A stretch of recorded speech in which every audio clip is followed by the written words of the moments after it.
Une cour de récréation comme les autres, avec ses disputes et ses petites bagarres qui cachent parfois des dangers plus sournois.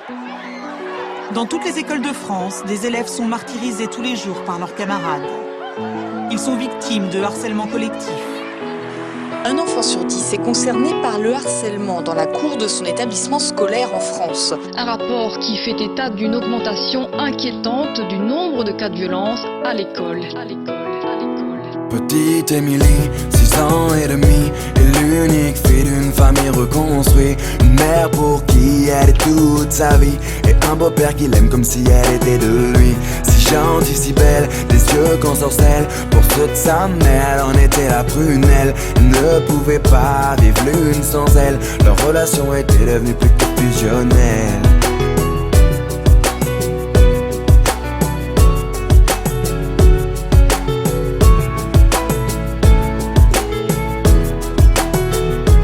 Petite Émilie, à 8 ans passés, rien n'a changé sauf qu'elle a déménagé. Fini la campagne isolée, elle vit maintenant en ville car sa maman fut mutée. Une nouvelle école, de nouveaux amis, elle ne mit pas longtemps à s'adapter à cette vie. Du haut de ses 8 ans, on peut dire qu'elle est ravie, car tout va pour le mieux pour petite Émilie.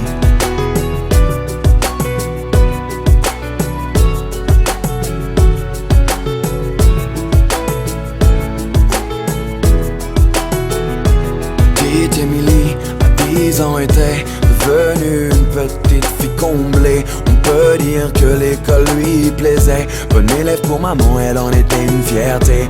Un peu rondelette, de bonnes petites joues. Elle essuie les critiques de quelques jaloux. Devant les profs, ils l'appelaient bouffe-tout. Mais ce ne sont que des enfants après tout. Depuis quelque temps, une nouvelle forme de violence se développe sur les réseaux sociaux. Elles prennent différentes formes, elles peuvent prendre la forme de châtiment corporel, mais elles peuvent aussi prendre une forme plus insidieuse, qui est tout ce qui est la violence plus psychologique. Petite Émilie, à 12 ans maintenant, adolescente enfermée aux grandes dames de maman. Fini le joli visage souriant, c'est une petite fille maussade qu'elle est devenue à présent. Faut dire qu'au collège, tout avait changé. Trop d'élèves ne faisaient que de se moquer. Partout elle se sentait rejetée, tantôt frappée, tantôt injuriée. Elle se demandait comment faire face. Elle était devenue le souffle-douleur de la classe. Sur les réseaux sociaux, ils l'appelaient la dégueulasse. Des photos d'elle tournées montrant son ventre qui dépasse. Ne sachant pas comment faire ni comment réagir à cet enfer. Par honte et ne voulant pas affoler sa mère, petite Émilie décida de se taire. Mais un soir de décembre, petite Émilie rentra chez elle dénudée. Ses camarades, tous ensemble, l'avaient enfermée dans le vestiaire pour la doucher. C'en était trop pour elle, trop qu'elle ne puisse encore supporter. Alors elle étendit ses ailes, prit son envol